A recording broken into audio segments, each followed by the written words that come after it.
The Mirror of the Mind by Paul Demiéville. I salute you, child of my soul and of the tide, precious treasure of a mirror, sharing the world. Paul Valéry, Narcisse. The Platform Sūtra is supposed to have been preached by Huineng, 638 to 713, from the platform of the lecture hall of a Buddhist monastery in Shaozhou, north of Canton, shortly before his death. In its introduction, Huineng, the sixth patriarch of the mystical school later known as the Chan Dhyana school, tells how, at the beginning of his career, when he was an uneducated young novice employed to pound rice in the monastery of the fifth patriarch of the school, he exchanged doctrinal verses with a fellow student named Shenxiu, 606 to 706, against whom the students of Huineng would later put forth arguments claiming for their own master the title of sixth patriarch of the school. The verse of Shenxiu said, "The body is the tree of the awakening, the mind is like a clear mirror. Be unceasingly diligent in wiping and polishing it, so that it will be without dust." Huineng answered with this verse, "Awakening entails no tree at all, nor does the clear mirror entail any material frame. The Buddha nature is eternally pure. Where could there be any dust?" These verses, known to all Chinese Buddhists, have given rise to a considerable number of interpretations, the most recent of which is an article by Zhen Yinguo of the Academia Sinica, appearing in the June 1932 issue of the Xinhua Journal of Peking. Professor Chen, who is one of the foremost contemporary sinologists and the leading Chinese specialist in Buddhist studies, had little difficulty in showing the awkwardness of these verses. He pointed out the more or less folk origin of the Platform Sūtra, a work probably composed in the second half of the 8th century for the unlettered classes, among whom the teaching of Huineng's disciple, Shen Hui, 684 to 758, had stirred up a movement of reformist fervor oriented toward quietism and anti-intellectualism. The Bodhi tree, Sanskrit Bodhidruma, under which, according to canonical tradition, Buddhas attain enlightenment, Bodhi, is a metaphor for the insubstantiality of the body, an unexpected and unorthodox usage, even in this text where numerous terms of classical Buddhism are reinterpreted with new and often startling meanings. The usual metaphor is that of a banana tree, whose stem can be stripped away without disclosing any solid substance. In this connection, Professor Chen refers to a saying attributed to Tan Lun, a dhyana master who died around 627. Tan Lun's approach was thoroughly quietistic. He immersed himself in meditation without ever leaving his cell, cultivating any devotional practices or studying texts. His master, however, advocated the practice of gradual meditation and one day advised him to practice cleansing himself of the passions that obscure the mind by proceeding as one peels an onion. Having peeled away one layer after another, what do you find? Purity. To this, Tan Lun replied, "If there were an onion, it would be possible to peel it, but since there is fundamentally no onion whatsoever, what is there to peel?" Professor Chen sees in this exchange, found in a hagiographic collection dating from the end of the 7th century, one of the sources of Huineng's verse. The onion would replace the banana tree for geographical reasons. He goes on to say that we can also find the metaphor of the mirror in a text from the beginning of the 8th century, according to which a certain 5th century patriarch had compared the fundamental purity of the great Tao, the Absolute, to the light of the sun, which manifests itself when the clouds that hide it have all disappeared. This patriarch also likened the great Tao to a bronze mirror, whose natural bright purity is revealed as soon as we wipe away the surface dust. Doctrinally, the meaning of the verses is clear. Placed like an epigraph at the beginning of the Platform Sūtra, which in the complete title of its oldest recension presents itself as an exposition of the sudden teaching, Tun Jiao, these verses oppose this teaching of Huineng to the gradual teaching, Jian Jiao, of Shenxiu. It is not certain that the doctrinal difference between these two masters was really so pronounced. Doubtless this reflects a development in the later tradition. A concern to avoid excessive quietism as well is also apparent in the Platform Sūtra. Shen Hui, whom the tradition regards as the main exponent of the Subitism attributed to his teacher Huineng, says in a manuscript fragment of his recorded sayings discovered at Dunhuang, "It is only under the right conditions that one achieves the seeing of Buddha nature in oneself. The effort of digging is necessary in order to obtain underground water.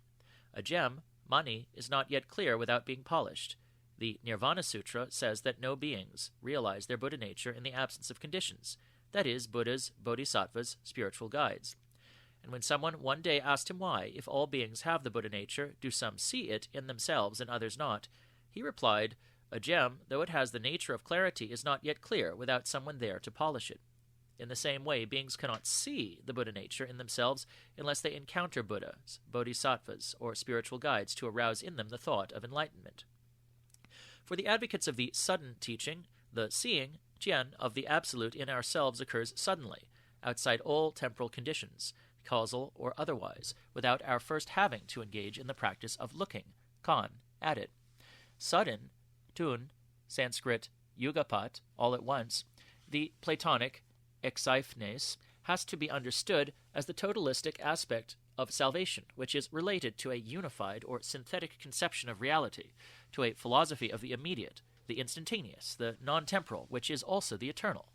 Things are perceived all at once, intuitively, unconditionally, in a revolutionary manner.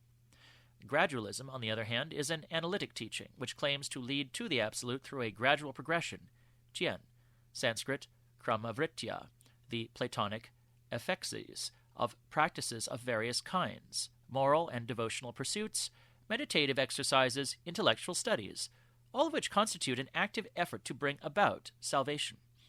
It is this active effort that Subhatists, in aspiring solely to the passive experience of the Absolute, repudiated. The Subhatists see illumination, salvific knowledge, enlightenment, bodhi, in its fundamental aspect, pen shui, according to which it is necessary for us to remove the veils which obscure the mind so that enlightenment can begin, shi, to emerge. Philosophically, both teachings are based on a belief in the intrinsic purity of the mind, which, while pure in its self-nature, is soiled by adventitious passions. Gradualism insists that effort is necessary to rid it of these foreign impurities, to wipe and polish the mirror. Subhatism considers only its essential purity, to the point of refusing to recognize the existence of any impurity to be removed. For the distinction made between purity and impurity already implies, in effect, a dualism, a relativism antithetical to the non-predictability of the Absolute, which is empty of all determination. Buddha nature, fo xing, Sanskrit, buddhata, the potentiality to become a Buddha, which is innate in all beings and by which they partake of the nature of Buddhas, itself absolutely pure in essence, is but another name for the Absolute. If it is true that it is eternally pure, this cannot be so in any sense which would have it differ from impurity, from dust, for it is completely identified with the latter. Such a problem was familiar to classical Buddhism in India, as expressed, for instance, in the following verses attributed to Asanga, the great scholar of the 4th century A.D. If there were no passions, all men would be liberated. If there were no purity, their effort would be fruitless. Emptiness neither has nor lacks the passions. It is neither pure nor impure. The mind is pure by nature, but soiled by adventitious passions.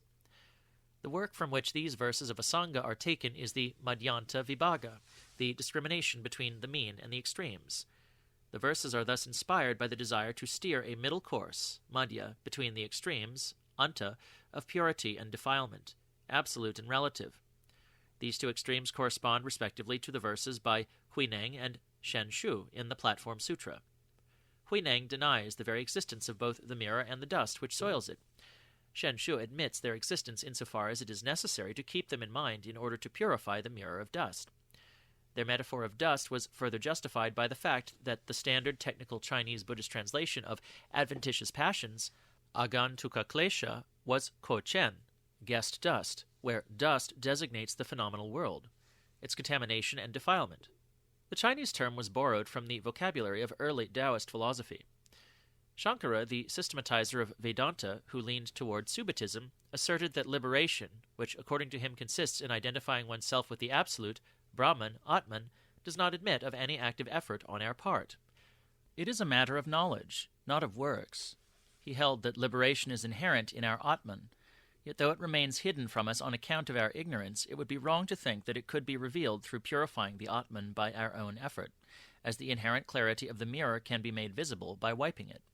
In fact, the Atman can never be the object of any activity, for all activity directed toward an object implies a modification of that object, but the Atman is eternally unalterable.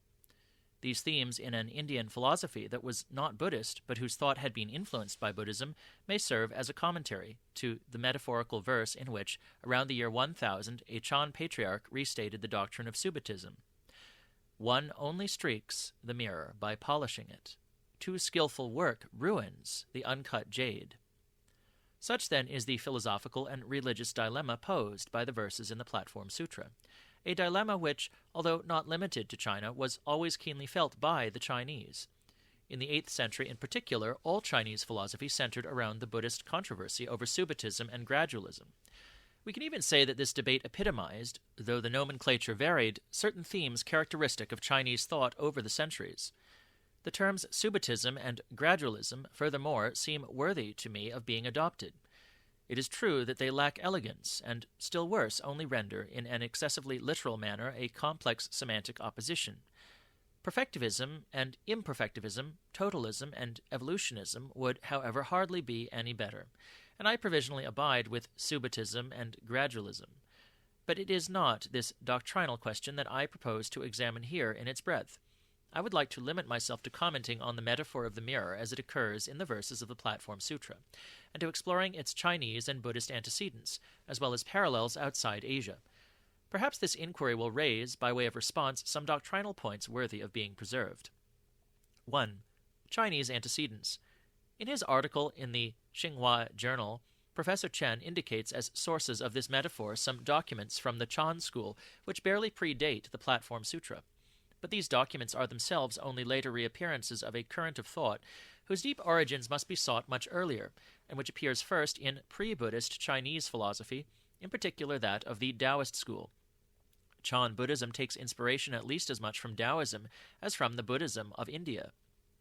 Around 300 BC, Zhuangzi resorted frequently to the mirror metaphor in order to illustrate the dispassionateness, passivity, detachment, and disinterestedness of the Taoist sage, who does react to nature, but without ever acting for his own advantage. The perfect man uses his mind like a mirror. He neither accompanies things nor goes before them. He responds to them without clinging to them. This is what makes him capable of dealing with all things without being tainted by them. The quietude of the sage, his equanimity, is not quietude in the sense that quietude is said to be something good. It is defined by the fact that nothing, no perceivable or determined being, is capable of agitating his mind. Tranquil water is so clear that it illumines or reflects the very hairs of the beard and eyebrows. Its equilibrium is so perfect that it serves the architect as the standard for what is level. If tranquil water is this clear, how much clearer is the soul, Shen? The mind, Shin, of the sage is quiet. It is the mirror of heaven and earth, and reflects the whole multiplicity of things. In order, therefore, for the mind to be a mirror of the universe, it is essential, according to Zhuangzi, to calm it, to reduce it to a state of detachment. It then identifies itself with the virtue of heaven, which is its true nature. Pure and calm, unitary and unchangeable, disinterested and inactive, it is comparable to water. Now, water is a mirror, but only if it is calm and undisturbed by anything from the outside. In the same way, the sage must detach himself from everything external. To one who is in himself without things staying in him, they show themselves as they are. His movement is detached like that of water, his immobility like that of a mirror, his response like an echo. He never takes precedence over others, but rather always puts himself behind them. The whole diverse multiplicity of the perceived world returns for him to oneness. Imperturbable in the center of changes, he is touched by neither death nor life, and in Horace's words, the universe could collapse without involving him. His very calm attracts men. It is not in running water that men mirror themselves, but in stilled water. Only it, by having stopped, can stop those who stop there to see themselves in it. Or again, whoever comes into proximity to a sage has his virtue reflected back, but only on condition that he purify his own mental or spiritual mirror. And here we find the metaphor of the dust on the mirror. When a mirror is clear, it is because it has not the least amount of dust on it. If there is any dust, the mirror is not clear. Whoever dwells for long near a sage should be devoid of faults. Most of these themes in Zhuangzi are taken up, developed, and elaborated in the Huainanzi, a collection of philosophical essays compiled around the middle of the 2nd century BC by a group of literati, sponsored by one of the princes in the ruling family in the Han dynasty. This work, which is of Taoist inspiration, runs time and again to the metaphor of the mirror. The great man, whose detachment extends even to his own thoughts and reflections, is described as doing nothing apart from nature. With heaven as a chariot canopy, there is nothing that does not cover him. With earth as the chariot body, there is nothing that does not carry him. With the four seasons as horses, there is nothing which is not at his service. Moreover, he is quick without being agitated, and goes far without fatigue. Holding the handle of the essence of the Tao, he abandons himself to wandering in the earthly infinite.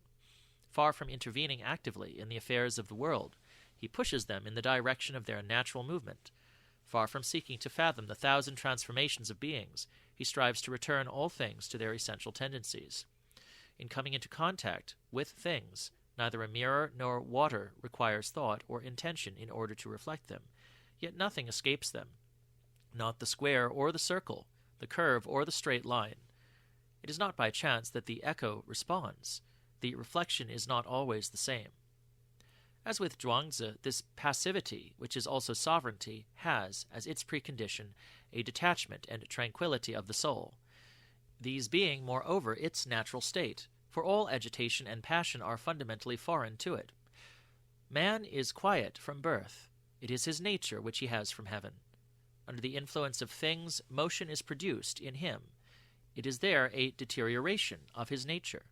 His soul responds to the things which present themselves to him, and thus his consciousness is roused. This puts him into contact with things, and thus are born within him love and hate, which take on form among things, and his consciousness, attracted to the outside, can no longer return to itself. It is thus that the heavenly order is destroyed in man. Those who are initiated into the Tao do not exchange the heavenly for the human. The celestial, heaven, Tian, is the original nature of man, which the sage does not allow to be obliterated by human passions. These would cause him to lose the feeling of participation in the totality of nature, in the heavenly order, Tian Li. The word Li signifies here the whole order of the universe, which embraces and includes all particular entities. It is practically synonymous with the word Tao, the way. It is the absolute, conceived, as always, in pre-Buddhist Chinese thought, not as a spiritual and transcendent essence, but as a universality in which the diversity of the world is unified, somewhat in the manner of Stoicism. Passivity in the Huainanzi is a passivity with respect to a kind of absolute, for it is surely an absolute, this universality that is set opposite relative entities, and within which they take on order and meaning. And the sage, who never loses his sense of this absolute, this Tao, is compared to a perfectly clear mirror in which everything can be clearly seen, as also to that other reflective surface, calm water. Water is by nature unitary and pure, but mud can make it turbid. Similarly, human nature is calm and quiet, but desires can agitate it.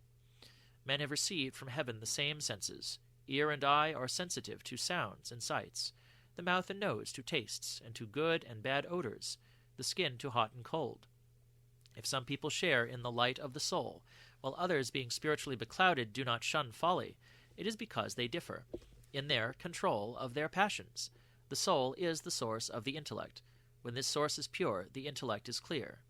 The intellect is the repository of thought. When the intellect is impartial, then thought is correct. One does not see oneself in the froth of a running current. One sees oneself in stilled water, because it is quiet. One does not see one's face in rough iron, but sees it in the clear mirror, because it is smooth. Is this to say that one must imagine first iron and then the necessity of polishing it? The Huainanzi shows itself here to be resolutely subitist, and in the same terms as the verse of Huineng. A clear mirror cannot be soiled by dust. A pure soul cannot be troubled by desire. To wish actively to return the soul from its dispersal among outer things is to neglect the root, while seeking to restore the branches. To wish to enter into contact with things when there is no correspondence at all between inner and outer, to wish in this way to know by ear or eye the mysterious light of the soul, is to abandon the light to walk in darkness. It is to lose the spirit of the Tao. Another chapter of the Huainanzi, while discussing detachment in the practice of government, identifies this light of the soul with the completely passive luminosity of the mirror. The latter reflects objects without trying to influence them. In the same way, a good ruler allows himself to be guided by the circumstances which shape his destiny. Whoever would wish to see himself in the bottom of a well, by leaning over the wall around its edge, would not be able to see the reflection of the pupil of his eye, no matter how keen his vision. But if he employs the light of a mirror to see himself, he can perceive distinctions down to 1/10 of an inch. Thus does an enlightened ruler, without tiring his ears or eyes, and without using up his energy or his soul, let things come to him so as to see his countenance in them, and allows events to occur so as to observe their transformations. He does not resort to random contrivance, but walks in the necessity of the Tao. The disinterestedness of the sage, which is a consequence of his detachment, makes his judgment so valuable that everyone accepts it. Even though there are many men of good faith hereabouts, still, when possessions have to be managed or wealth distributed, then in order to determine the right portions one has recourse rather to calculating slips, for in matters of law one prefers what lacks thought to what is endowed with thought. And even though there are many men of integrity hereabouts, still, when preserving a precious treasure, one does not neglect to bar the door or verify the seals, for in matters of integrity one prefers what lacks desire to what is endowed with desire. When a person tells you your faults, you are angry with him, but when a mirror shows what is ugly, you find this mirror excellent. Thus the sage is a man for whom no thought of personal concern, or better, no thought whatever, intervenes between the knowing and the known. His perception is as immediate as the reflection of a mirror.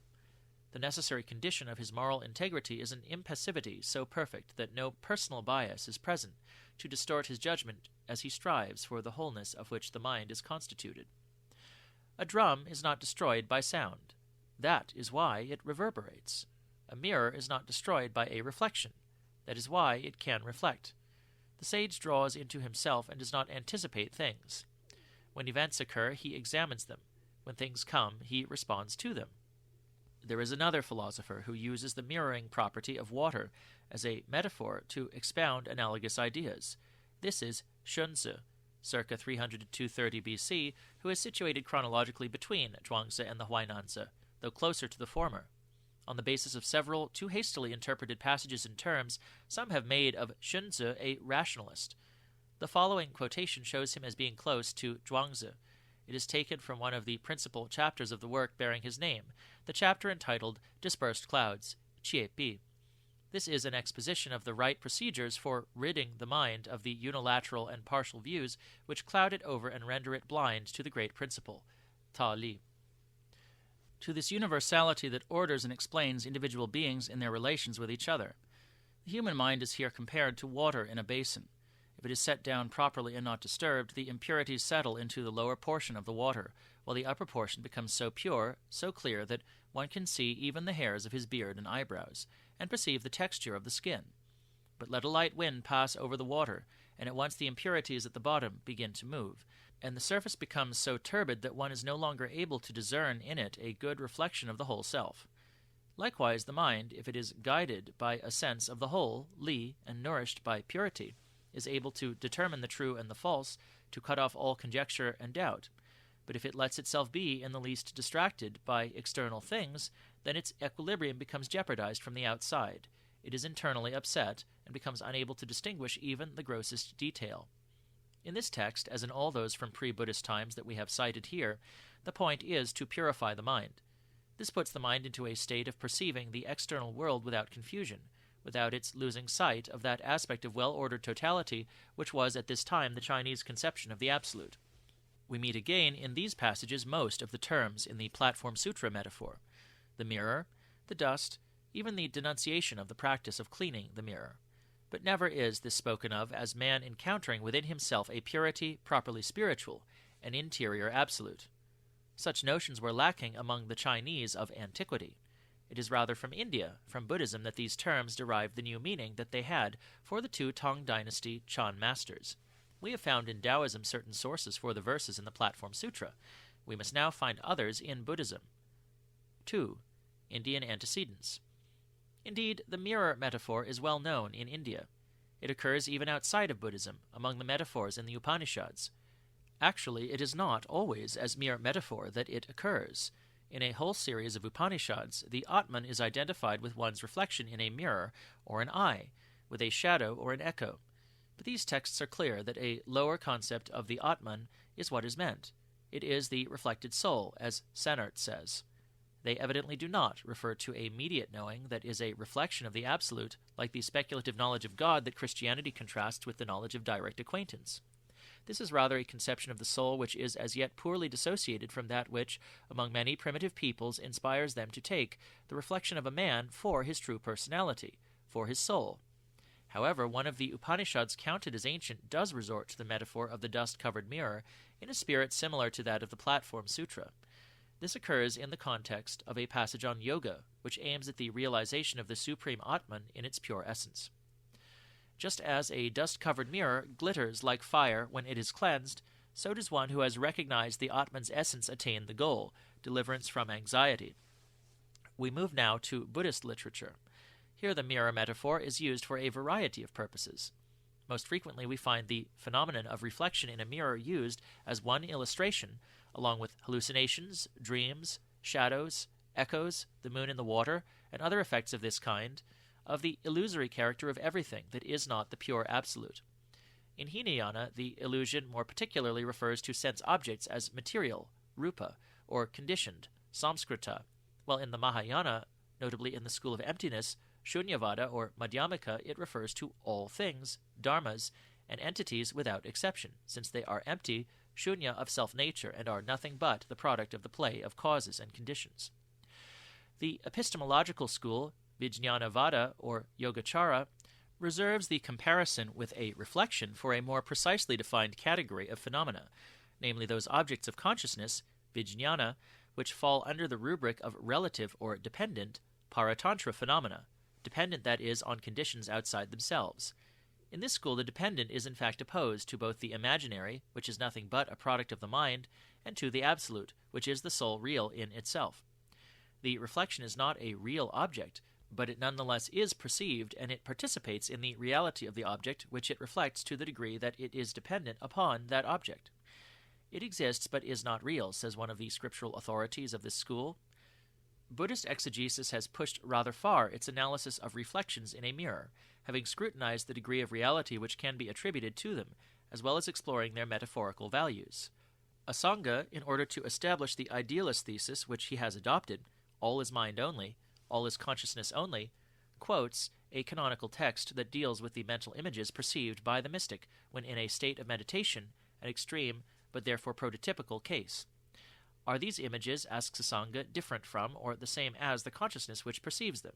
He argues in accordance with his thesis that they are not different and do not imply the existence of external objects. Thought appears in the double aspect of the seeing and the seen, like a visible object reflecting itself in the pure circle of a mirror, where thing and reflection appear to be distinct. In a work where he upholds the existence of the world of sense objects, all exists, Vasubandhu, the brother of Asanga, applies himself to demonstrating the inexistence of reflections. He does this in the context of arguing that it is materially impossible for two real things to exist in the same place. Only the mirror and the reflected object really exist. The reflection is only an illusory perception. Another master, one belonging to the school of emptiness, puts to use the resources of the dialectic, which is the specialty of this school, and states that a reflection is produced neither by the mirror, nor by the face, nor again by the person who holds the mirror. Nevertheless, it is subject to a conditioned production, for otherwise it would exist eternally, even in the absence of the mirror and the face. In the same way, every knowable thing, every dharma, is produced neither by itself nor by another. It is, on that account, no less subject to causes and conditions. In reality, the knowable is empty and deceives only non-Buddhists, just as a reflection deceives only fools. Similarly, the Laṅkāvatāra Sutra, one of the principal sources of inspiration for the Chan school, which was first called the Laṅkāvatāra school, likens the perceiving consciousness to a mirror reflecting images that it mistakes for real objects. The mind reflects itself in the objects which it has itself created, like images in a mirror. Just as an unreal image is reflected in a mirror, the one mind, reflected in the mirror of its own perfumings, is seen by the ignorant as a duality. Thus, the major use to which the example of the mirror has been put by Buddhists is as a weapon in this exhaustive analysis of the empirical world, an analysis which is one of the characteristics of their doctrine. But if they undermine the relative, it is only the better to isolate from it the absolute, to release it in its purity, its ineffable independence. We find, therefore, that Subhatist thinking can derive authority from the Mahāyāna. There is also no lack of Buddhist texts where the metaphor of the mirror is used in another way, closer to the meaning it had for Taoist philosophers of the Chan school. As early as the Mahāparinirvāṇa Sutra, one of the most venerable monuments in the canonical tradition of the Hinayana, the realized arhat is defined as the mirror of the Dharma, that is, of the Buddhist teaching. Within Mahayana, the epistemological school, Yogācāra posited as a kind of substrate for the activity of the sensory consciousness a faculty called the appropriating consciousness, whose role is to appropriate sense perceptions so that they may be held in reserve in the nethermost mind. Then, under the influence of certain conditions, new perceptions are able to well forth, fructifying these germs in actual acts of objectified consciousness. The Buddhist exegetes will not acknowledge this to be an echo of the Atman, but one may wonder, at the risk of committing what would be in their eyes the blackest heresy, whether this appropriating consciousness does not represent a kind of carefully camouflaged absolute, reintroduced into Buddhism along with all precautions necessary to preserve the relativist orthodoxy. It is compared to a mirror upon which images are registered, without the mirror itself undergoing any transformation. As with the Huainanzi, its capacity to reflect images remains intact. From another point of view, the same school compares the lack of cognitive clarity to a mirror or to agitated water, unable to reflect clearly the face which gazes into it. It is hence necessary for the mind to be trained, bhavana maya, made by training, for it to be able to know the absolute. This last thesis is gradualist. We also find in this school a certain curious doctrine which teaches of the four modes of transcendent consciousness belonging to Buddhas. The first of these is called the mirror consciousness. It is a kind of omniscience. The mirror consciousness refers to the fact that everything knowable views itself perpetually in the mind of the Buddhas, without limitation in time or space, and without the Buddhas ever being able to forget it. But also without this knowable being present to the Buddhas in acts of perception, nor being in the least affected in its own eternally pure nature. It is in this mirror that all living beings see the objects of their consciousness appear, like reflections, especially objects whose nature is good, salvific. In this sense, the Buddhas can qualify as causes of the world insofar as it is seen by the minds of beings. Yet thereby is this doctrine exposed to the criticism that it posits a creator God, a criticism to which Buddhists have always shown themselves very sensitive. The notion of the mirror consciousness, which does not seem to occur in India before the 4th century of our era, is reminiscent of certain Western doctrines to which we shall allude below. 3. Western parallels.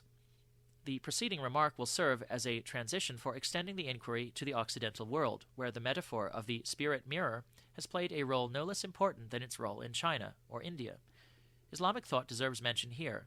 I limit myself to quoting a few passages from the mystical philosopher al-Ghazālī, 1059 to 1111.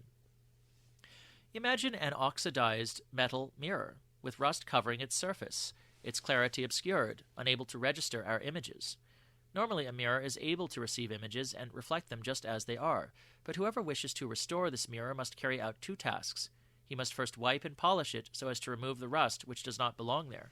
Then he has to position the mirror in front of the object which he wants to be reflected. Thus, the human soul has the capacity to become a mirror, which can at any time be oriented to the true. Just as with the image in the mirror, it receives the imprint of the true when, in a certain sense, it identifies itself with the latter, even though in another sense it remains distinct. Angels do this eternally, just as pure water by nature reflects images in its characteristic manner. But for a human, this ability exists only potentially, unmanifested in action. By doing battle against himself, he can attain the status of angels. But if, yielding to his appetites, the human continues to allow rust to accumulate on the mirror of his soul, his potentiality for reflecting the true will be completely eclipsed. Al-Ghazālī is a partisan of gradualism. When the surface of the mirror is covered with rust, it fails to receive any image. But when it is put opposite the image and the polisher sets about his work, the reflection of the image gradually comes into view. For creatures, spirit comes into being at a certain moment, not before, when the spirit is still too little polished to receive the image. It is clear that such passages already have an Occidental coloration.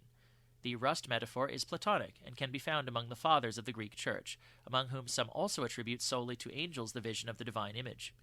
Al-Ghazālī insists on the necessity for the human soul to actively orient itself toward the true, and he speaks elsewhere of the reflection of the beauty of God in the mirror of the heart. We expect to encounter the metaphor or notion of the image in the philosophy of Plato, since for him perceptible reality is nothing but a shadow, an echo, a reflection of ideal models. The metaphor of the mirror figures importantly in a dialogue of debated authenticity, the first Alcibiades, which had a great career in Hermetic and Neoplatonic thought, and which, it has been pointed out, contains certain ideas that some other Greek authors attributed to the Brahmins of India. In this dialogue, Socrates teaches Alcibiades that the formula of the Delphic oracle, know thyself, should be understood in the sense of knowing one's soul. But how to know the soul? In order to see oneself, one requires a mirror, or else what is comparable, the pupil in the eye of someone else. In order to see itself, Socrates continues, the eye has to look at another eye, and to know vision it must look at the part in that eye where the faculty native to it resides. In the same way, the soul, if it wants to know itself, has to look at another soul, and in that soul at the divine part where wisdom, consciousness, and thought reside. Looking thus at oneself in the divinity of another soul, one discovers God in one's own. To know ourselves is therefore to discover God within us. In the edition of Eusebius, there is inserted here a passage which critics agree constitutes a Neoplatonic interpolation, but which, nevertheless, recommends itself to our attention. We read there that just as true mirrors are clearer, purer, and more luminous than the mirror of the eye, so too is God purer and more luminous than even the best part of the soul. He is the best mirror of human things, and it is in him that we can see and know ourselves. This develops the meaning of the Platonic text in a transcendentalist direction, which places God outside the human soul and makes of him a mirror presented to man, somewhat like the mirror consciousness of Buddhas. Plotinus, 205-270, however, does not seem to have used the metaphor of the mirror to illustrate the relationship between the human soul and God or the Absolute, at least not in the sense found in the Alcibiades. In the Enneads, Plotinus teaches that the lower part of the soul, that which touches and informs matter, is a reflection, as in a mirror, of the ideal or intelligible world. What is at issue here is the unreal aspect of the reflection. Plotinus denies to matter any participation in being, in true reality. Matter is, he says, nothing but a phantom in another phantom, exactly as in a mirror, where the object appears elsewhere than it really is. In appearance, the mirror is full of objects, yet while seeming to have everything, it actually contains nothing. This reflection leaves matter quite unaffected, like a vision in a dream, like a reflection in water or in a mirror. Not only does matter not receive real entities, but it also remains unable to appropriate their images. Not only are the images that reflect themselves in it nothing but appearances, but in contrast to the mirror, which is at least a form, it has itself not even a form. Thus, in a way similar to the majority of Buddhist authors, Plotinus resorts to the mirror to illustrate the unreality of the perceptible, the material world, a realm absolutely foreign to the spiritual world, which alone possesses being. Elsewhere, however, he does admit a sort of connection between spirit, nous, and matter, hule, and follows a myth that also appears in the Hermetic philosophy, according to which the soul, psyche, is attracted to matter upon seeing there its image, as in the mirror of Dionysius, and leaps from its height down toward this image. But it is only an intermediate part of the soul that is attracted to matter. Its higher portion remains on the spiritual plane. Philo of Alexandria, the Jewish philosopher who lived in the 1st century A.D., constructed a whole system upon the notion of the image as found in the text of Genesis, and God said, "Let us make man in our image, after our likeness." The metaphor of the mirror recurs constantly in his works. In most cases it is a matter of seeing the supersensory as in a mirror, that is to say, in an indirect and mediate way. Thus does man's spirit see God in the mirror of things, and thus does the soul contemplate mysteries through the mirror of words, and so on. It is to this current of thought that modern exegesis usually seems to link those Christian apostolic texts that speak of the mirror. As we read in the Epistle of James, if someone is a listener to the Logos and does not put it into practice, it is like a man who contemplates in a mirror the face of his origin, and having contemplated departs and at once forgets what he was. For origin, the Greek text has Genesis, which the Vulgate renders by nativitas. We may assume that what is meant is the original face of man, namely that within him which is the image of God, and which he rediscovers in the mirror of Logos, in listening to the Word. But the principal text among these is the one where St. Paul distinguishes between mirror-like and face-to-face visions. Now we see in effect by a mirror, enigmatically, but then it will be face-to-face. Now I know partially, but then I will know as I have been known. The face-to-face vision of God was reserved for the future life, or at best for exceptional beings in this life. Normally, in this world, one has only the mirror-like vision of God, reflected, enigmatic, and partial. The evangelist speaks of the future when he says, "Happy are the pure of heart, for they will see God." And the Epistle of John likewise refers to future time. When he appears, we will be like him, because we will see him as he is. All those who have this hope, founded upon him, purify themselves as he himself is pure. Is not this purification that of the dust on the mirror? Elsewhere, St. Paul says, reflecting entirely on a single unveiled, spiritual face, the light of the Lord, we are transformed into his own image, as it is reflected in us, from light to light, as by the Lord, who is Spirit. Over the centuries, a great mass of exegesis developed over the opposition between the two visions of which St. Paul speaks, the mirror-like and the face-to-face. For the whole question of transcendence was at stake. In many of these texts, the metaphor of the mirror crops up again. The passage in Genesis about image and likeness has likewise inspired a wealth of commentary. But I will not attempt to summarize the opinions of the fathers and doctors of the Church regarding extremely complex questions which lie beyond my competence. I have already ventured too far into a field foreign to my own studies. Still, I shall cite a few examples of this metaphor which I have chanced upon in my reading and which have seemed to me helpful in understanding better its Chinese and Buddhist applications. Most of the Greek fathers distinguish between image and likeness, eikon and homoiousis. In the 2nd century, Irenaeus defined the eikon as the natural image of God, common to all men, and contrasted it with the homoiousis, the divine likeness accorded only to Christians. Clement of Alexandria, died circa AD 215, interposed the Logos between God and man. The human spirit is the image of the Logos, and it is the Logos which is the image of God. However, unlike St. Paul, Clement does seem to have admitted that in this life a vision of God face-to-face and without mirrors can be gained, a vision brought about through purification by gnosis and designated by him as sudden. When a light is brought suddenly into a banquet room, the guests are surprised and dazzled, but little by little they get used to the light, and exercising their reasoning powers, they are filled with joy. This vision is also an eternal contemplation. Though Clement was of the Subitist persuasion, he did not neglect the gradualist point of view. Only those who have purified themselves of their passions can attain to gnosis, the knowledge of God. The spirit must be pure and free of every blemish in order for the image to emerge in it. Faith must not remain inactive and solitary, but rather requires an active quest. For Origen, in the 3rd century, the image of God is innate to man, in a sudden manner, while the likeness must be acquired through man's free actions. In the 5th century, Diadochus of Photice postulated between image and likeness a relationship of potentiality and act. The image is the token or pledge which brings us to aspire to future likeness. Such likeness depends upon a purification that Diadochus identifies with baptism, for it is through baptism that divine grace fits itself to the features of the divine image. Already in the 4th century, Athanasius insisted on purification, in language redolent with Platonism.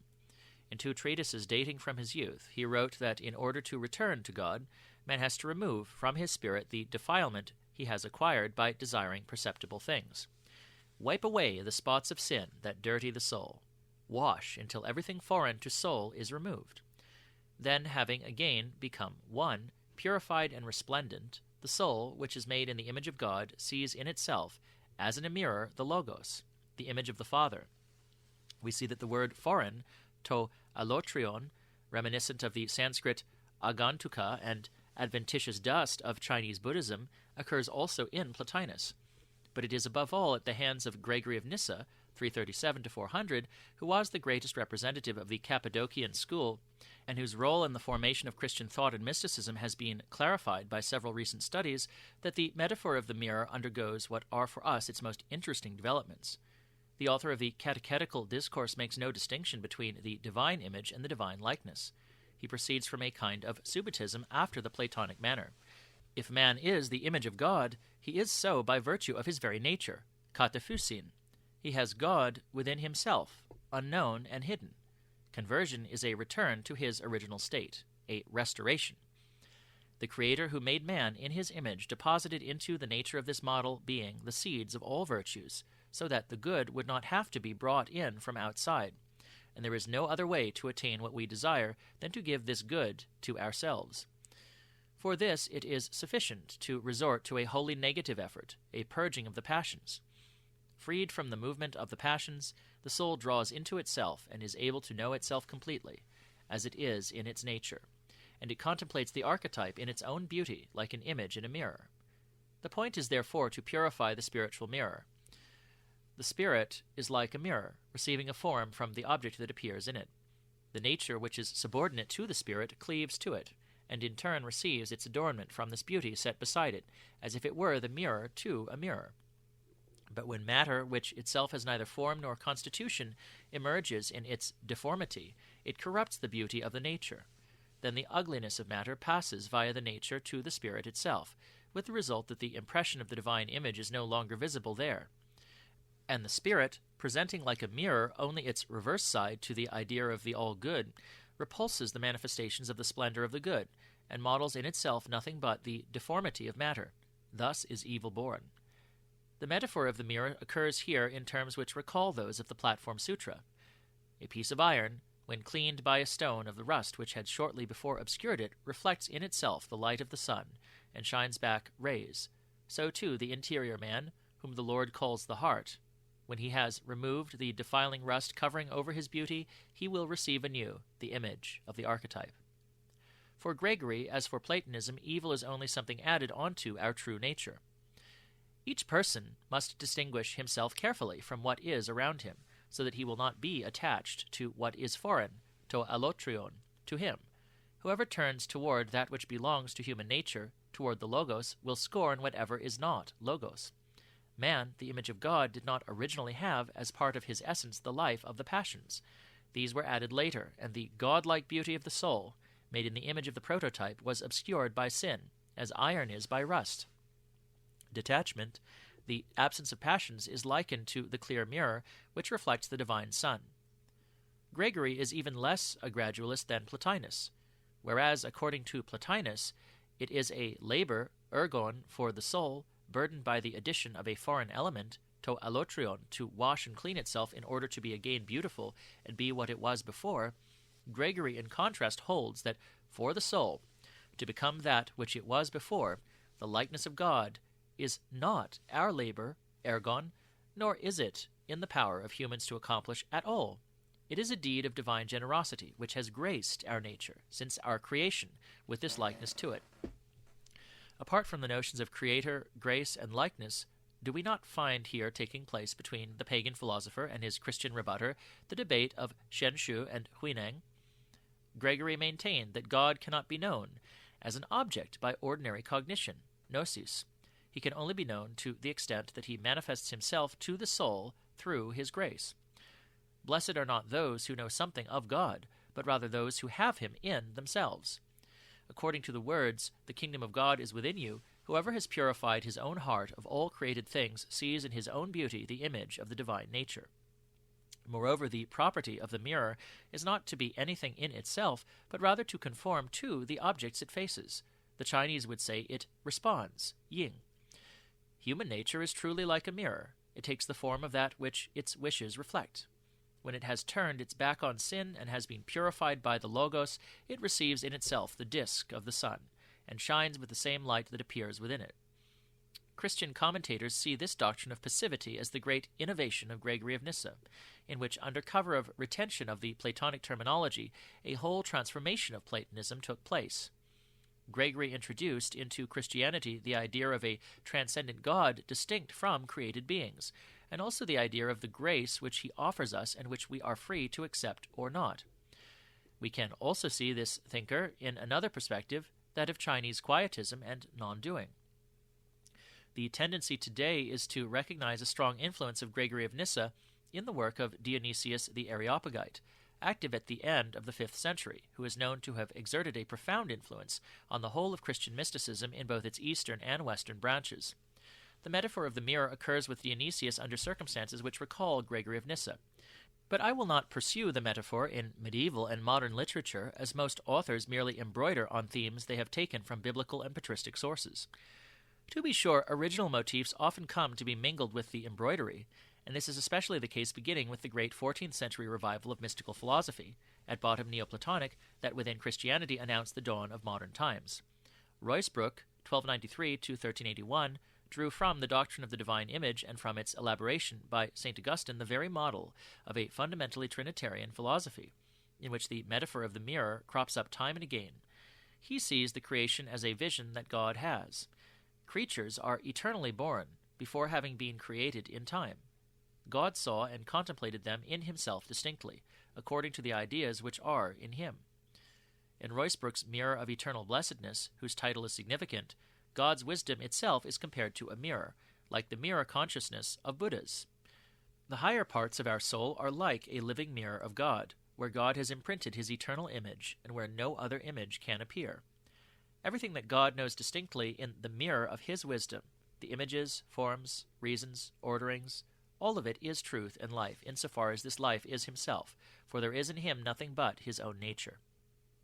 To terminate this vagabond inquiry gracefully, after so many quotations which have been more or less distorted in translation, I cannot resist the pleasure of quoting two great French texts from the 17th century.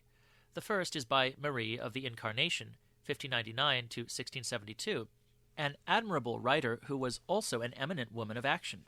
As she reported in one of the accounts of her states of prayer, there was always present for me the impression of this great abyss of divinity into which I had plunged, and just as vivid an impression of my nothingness and my impurities.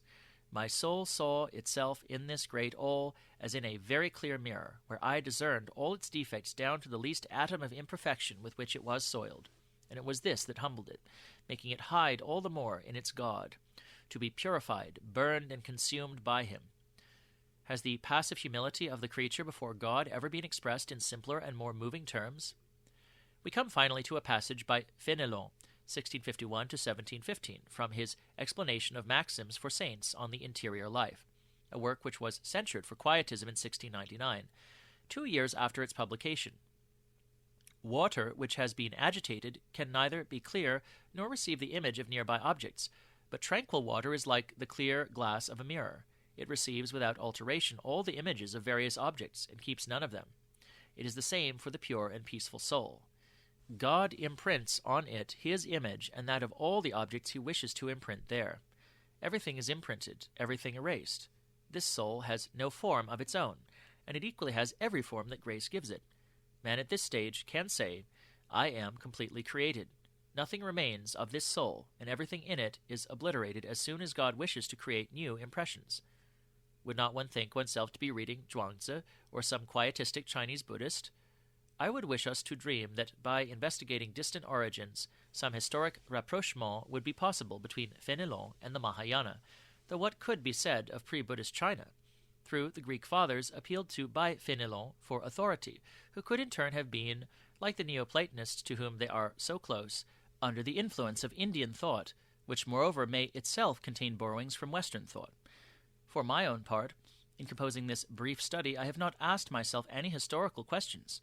If we wish, we may see here a comparative essay, or more simply an essay the point of which is to clarify a Chinese philosophical metaphor by contrasting it with parallels in China and outside China, and particularly with its reflections in mirrors familiar to us. There are certainly discrepancies among these parallels, for a metaphor, like a rite, can lend itself to extremely diverse uses. To some, reflections in a mirror serve to illustrate the unreality of the phenomenal world. To others, on the contrary, the clear mirror is like the absolute, reflecting back to man his ideal image. Or again, the mirror's property of faithfully reflecting objects without being touched by them is compared to the detachment of the sage, who apprehends reality in an impersonal and immediate manner. These are, in short, the two aspects of the mirror, the one active, the other passive. For most thinkers, what is significant is the necessity of cleaning the mirror to bring back its clarity, and they liken this cleaning to the purification of the human spirit, which has to purge itself of passions in order to be able to reflect purity. The obscured mirror is then comparable to the impure spirit, which can only know the true in an imperfect and mediate way. This recapitulation is far from complete, but the resources of the human imagination are, after all, modest, and among so many disparate documents there are, it seems to me, enough common features for them to be able to illuminate each other on some points. Translated by Neil Donner.